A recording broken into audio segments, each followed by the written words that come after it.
semuanya. Halo. Selamat datang di podcast kita ya. Podcastnya apa? Podcast apa? Tugas apa? Podcast tugas selanjutnya. Podcast tugas selanjutnya. Tugas apa? Komunikasi pembangunan. Pembangunan. Kali ini sebelum kita masuk ke podcastnya atau pembicaraan inti kita mau kenalan dulu loh buat teman-teman yang belum kenal, mungkin kan yang belum bukan dari Undiknas gitu, pengen kenal sama kita kenalan dulu dari pojok sebelah sana dulu. Ada kakak siapa di sana? What's up? Aku Cantika Indriati Siahaan. Halo Kak Cantika. Ada juga nih kakak yang dari jauh nih kayaknya, bule Halo, kayaknya. aku dari Papua. Asik, jauh banget. Kenalin, nama aku Ezra Wanggai. Yoi Kak Ezra. Dan ada aku Andreas Sinuardi di sini, dan sebelah kananku ada siapa? Halo, perkenalkan aku Aryan. Yoi ada Aryan, dan terakhir Halo, aku Caca. Caca. Yoi. Jadi kita hari ini bakal membahas satu topik yang sangat-sangat menarik ya teman-teman, apalagi berhubung sekarang masih pandemi ya. Ya, Apa Apa? tuh? Endemi. Oh ya kata Aryan. Udah endemi transisi gitu ya. kali ya. Udah Transisi. transisi. New normal ya. Udah Nggak kuliah. ada yang pakai masker kan? Udah Udah nggak ada yang pakai masker Udah lagi. pakai masker Yoi. Udah kuliah. Primes. Oh iya benar. Jadi kita bakal bahas tentang vaksin nih teman-teman. Tapi sebelum itu, kalian semua udah pada vaksin belum sih? Udah dong, sudah lengkap Udah. pastinya. Kita sebenarnya lagi pakai baju-baju bagus karena habis dari kampus juga. Ini Oh, hari iya. pertama kampus. Hari Oh, iya pertama juga ya. kuliah. Jadi saat ini direkam kita habis dari kampus. Ya, Iya. betul. Jadi salah satu syarat masuk kampus itu adalah vaksinasi. Ya, Iya. vaksinasi. Tapi aku belum vaksin no. Nah, fun fact-nya ini belum vaksin tapi bisa kampus. Waduh. ya itulah Ya, itulah pokoknya. Ya, ya guys. Emang aku kan belum vaksin. Takut. Yang terakhir sih yang booster, soalnya kan waktu itu Soalnya udah harus 3 bulan. Ya harus Kita 3 belum Ya. bulan. Bener banget. Kebetulan Andre S3 Covid. Nah iya benar juga. Oh. Thank you Sa. Thank you Sa. itu udah pernah covid ya. Iya udah pernah covid. Kasihan ya. Ayo lanjut Kak. Kemana? Jadi menurut teman-teman nih aku mau nanya langsungnya deh. Tentang vaksin di awal-awal tuh kan kita udah vaksin nih. Flashback Ya. dikit lah ke belakang tuh. Pas pertama kali ada nih kewajiban vaksin, what is your opinion guys? From who? Siapa? Siapa aja deh. Coba. Jadi kalau aku awal-awal mungkin takut ya, karena ya gimana dong, vaksin pertama takutnya jadi zombie gitu. Gitu sih. Waduh. Agak. Tapi akhirnya aku vaksin guys, karena kan aturan pemerintah. Kalau aku daripada dipikir jadi zombie, aku mikir jadi titan kali ya. Ini agak jauh ya teman-teman. Lebih random. Ya, emang ada. Maaf ya. Agak fiksi ya. Agak fix. Soalnya coba lihat, kita kan nggak tahu tuh ya apa kandungan dari vaksin itu, terus itu dimasukkan betul. ke tubuh kita dan kita nggak tahu reaksinya kayak gimana. Apalagi ujinya itu masih dalam proses pengujian juga kan, belum 100% valid, dan mungkin lah ada ketakutan. Tika udah berapa kali vaksin? Udah 3 kali Oh, sampai booster. Tapi 3 kali tapi vaksin kan? Takut tapi lancar. Iya. Tapi awalnya emang takut gitu ya, jadi kayak nggak ragu gitu kan, ini apaan nih gitu. Tapi kan kemarin tuh pemerintah ada ngelakuin sesuatu nih teman-teman, hal yang menarik nih, Viral ya? yang viral dan sempat geger juga gitu, fenomena juga gitu. Apa tuh? Jadi kan pemerintah pingin kita vaksin semua nih. Nah, Uh-uh. pemerintah membangun suatu apa ya, kayak komunikasi buat kita dengan cara melibatkan Raffi Ahmad dalam sosialisasi vaksinasi gitu teman-teman. Nah menurut kalian strategi pemerintah dalam sosialisasi ini cocok nggak sih di situasi tersebut gitu loh? Yang kita yang kadang ada masih nggak percaya, ada yang meragukan Yang gitu meragukan vaksin. gitu ya, Ya, gimana? kaum-kaum itulah. Apa ya, kalau dari vaksin itu ya, dari berita itu sebenarnya nggak cuma Raffi Ahmad aja, dan ada juga Presiden Jokowi dan mungkin staff-staffnya dia juga yang di vaksin Nakes pertama mungkin. kan. Sebenarnya tujuan komunikasi pembangunannya itu untuk memperkenalkan vaksin itu juga kepada masyarakat. Ibaratnya kalau orang paling penting di Indonesia aja berani vaksin tuh berarti Ya. ini kan secara opininya aja ya. Jadi kalau misalkan orang nomor 1 Indonesia divaksin, berarti harapan dan tujuan pemerintah tuh masyarakat menganggap bahwa vaksin itu aman. Bahkan kalau misalkan nggak aman nih, Betul. anggap aja nggak aman, masa presiden kita racun dengan vaksin gitu. Jadi Nah, benar, tujuan pemilihan presiden dan Raffi Ahmad tuh tentu ada tujuannya. Kalau Raffi Ahmad kan sasarannya ya kayak kita kaum milenial itu, yang dia juga punya banyak pengikut juga di sosial media. Jadi mungkin tujuan pemerintahnya di sana gitu. Kayaknya ada juga sih pembahasan strateginya tuh. Oh ya, mungkin kalau nyambungin korelasinya ke komunikasi pembangunan, mungkin masuk ke strategi berdasar media, yang dimana pada saat Raffi Ahmad divaksin, Jokowi divaksin, itu kan mendatangkan beberapa media untuk meliput kegiatan-kegiatan tersebut. Jadi kalau di sana bisa dilihat pemerintah bisa mengedukasi atau mempersuasi masyarakat untuk taat vaksin gitu sih. Ya, bener juga sih. Bener juga sih. Kalau yang tadi Aryan bilang masalah partisipasi, bagaimana orang nomor 1 nih yang mimpin negara ikut juga terjun langsung untuk mau divaksin, itu merupakan salah satu strategi partisipasi di mana Bapak Presiden Joko Widodo Bapak dia kita merasa gitu. sederajat gitu dengan masyarakat. Jadi tidak ada batasan kalau ini vaksin ini untuk kalangan ini saja, untuk kalangan tertentu enggak. Ini untuk semua Amin. demi keselamatan kita. Waduh, amin aja tuh. Waduh. Tapi kalau dari Ezra mungkin ada lagi apa pendapat? Kalau aku menurutku memang ini penting ya vaksin ini ya, apalagi Pak Jokowi, Pak Raffi gitu, untuk nepis hoa-hoa yang beredar pas waktu itu. Mungkin pada masih ingat ada hoa Hoax. Hoax, iya, Ra. hoax vaksin mengandung minyak babi. Waduh. Ada hoax apa lagi? Hoax vaksin mengandung chip. Oh ya, Yang itu. habis vaksin nempelin Ada uang logam chipnya. lengket. Ingat nggak? Itu sempat viral juga. Ya, Ini itu aku percaya sih. Jadi kita ngambil dari komunikasi pembangunannya, ini kan mereka opinion leader orang penting Indonesia lah modelnya.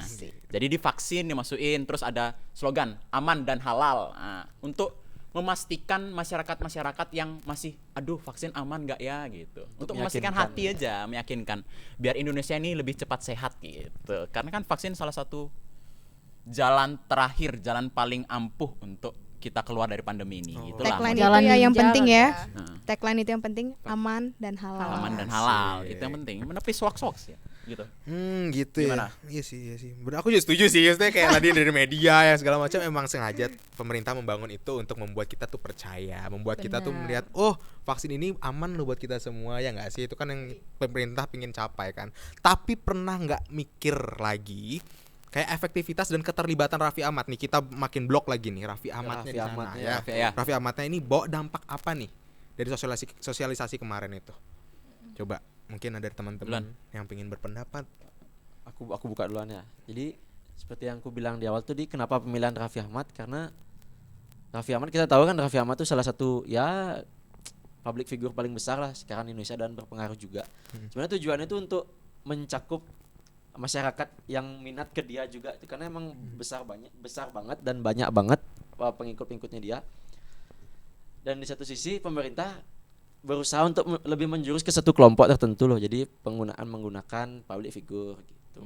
Jadi kalau aku kemarin kan aku sempat baca-baca berita juga kalau Raffi Ahmad nih kan sebenarnya Raffi Ahmad ini undangannya itu mewakili kaum milenial. Yang perlu aku ketahui kemarin aku baca kalau ternyata di Indonesia tuh kaum milenial itu 55% lebih masih ragu untuk vaksin, sedangkan 40% tuh udah kayak udah pasti aku vaksin. Jadi kayak ada kaum early majority, early adopter, ada late apa tuh majority. kalau boleh tahu? Kaumnya gitu juga ya. Jadi kayak seru dibahas juga sih. Wow.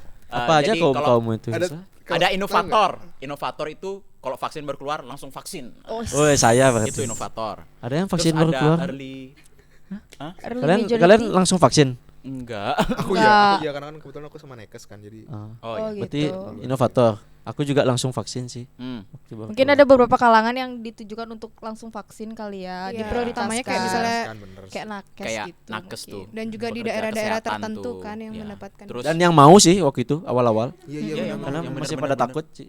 Terus lanjut ada early adopter juga, terus ada early majority. Itu yang perlu dipastiin dulu kalau vaksin ini aman. Terus ada late majority. Kalau late majority itu yang terpaksa. Kalau mau naik pesawat harus vaksin dulu, baru mau mereka vaksin. Kayak Nah, kita ya. Ah, Mau iya. ke kampus baru vaksin. Harus Oh enggak booster sih dulu. kalian sih. Itu lebih ke saya sih teman-teman. Jadi, Iya. Kalau enggak syarat vaksin enggak bakal vaksin ya. Iya gitu. Oh gitu Zara. Ada Terus omongan yang terakhir Apa tuh? Lagarde.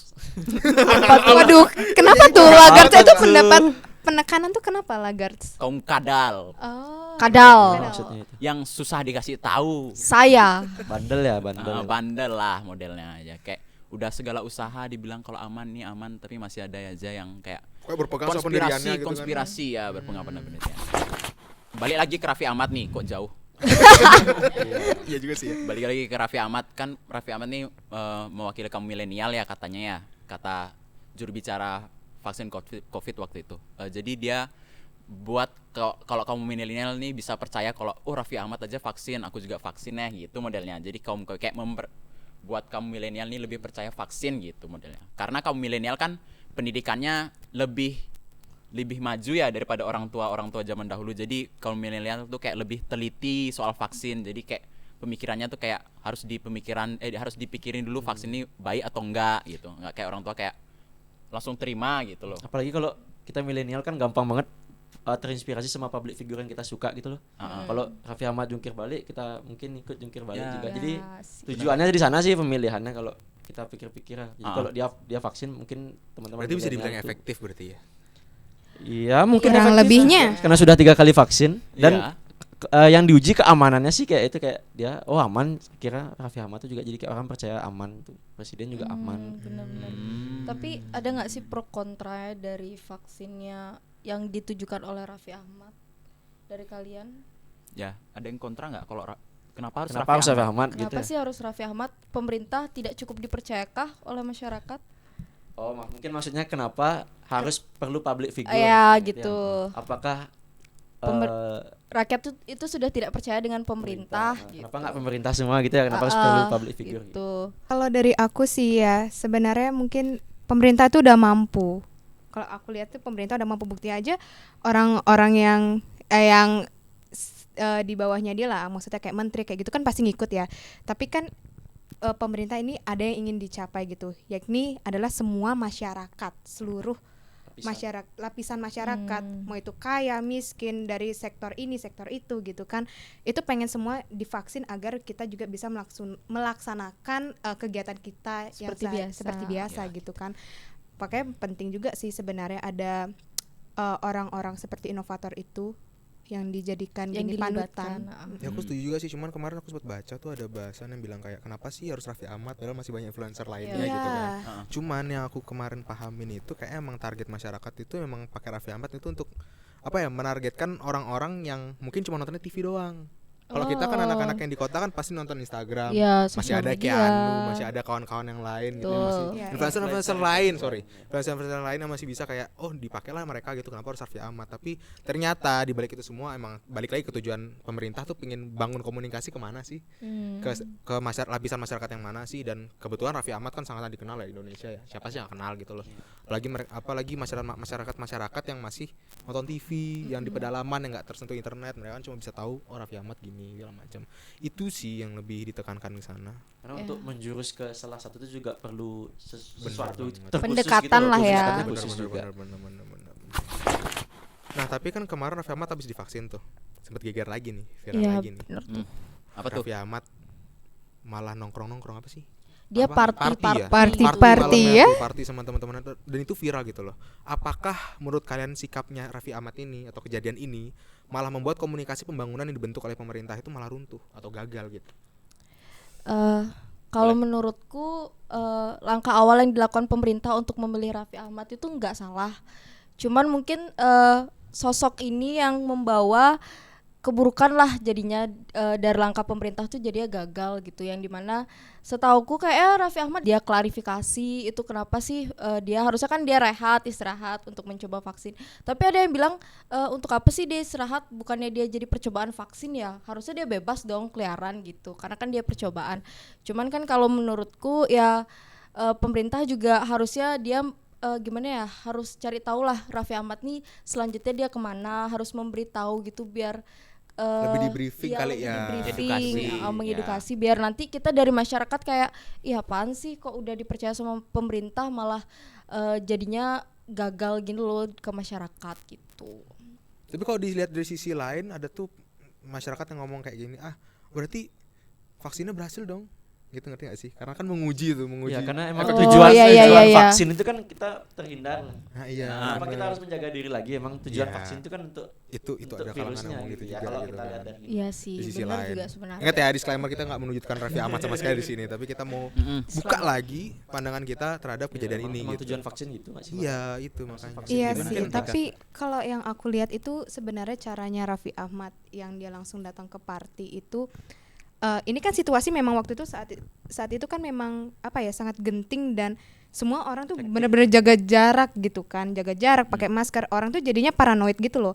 Dan sedangkan dia kumpul-kumpul lepas masker seakan-akan memang tidak ada namanya COVID gitu. Apalagi ya. waktu itu peraturannya kan nggak boleh gini, Nggak boleh kumpul-kumpul. Iya, itu kan Khusus jadi gitu, gambling gitu kan ngelihatnya.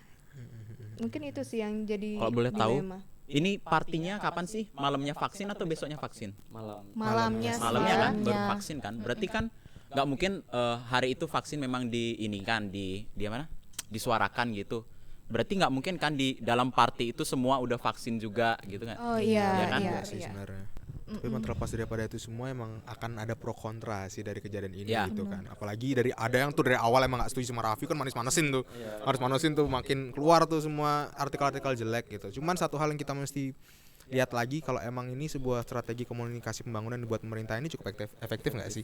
Ya nggak Dengan sih? pemilihan Dan efektif. pemilihannya dengan keterlibatan artis-artis yang dia gunakan gitu, influencer-influencer, tokoh-tokoh masyarakat yang dipakai di sana tuh efektif banget gitu. Buktinya kita semua divaksin. Udah divaksin. Dah. Iya kan? Iya, benar. Bisa disimpulkan Kalau nggak ada efektif. vaksin pertama tuh mungkin makin ragu lagi nggak sih? Ya. Iya. Betul. Mau nggak mau sih emang harus ada yang orang divaksin pertama sih. Biar kita percaya. Kita percaya, masyarakat percaya.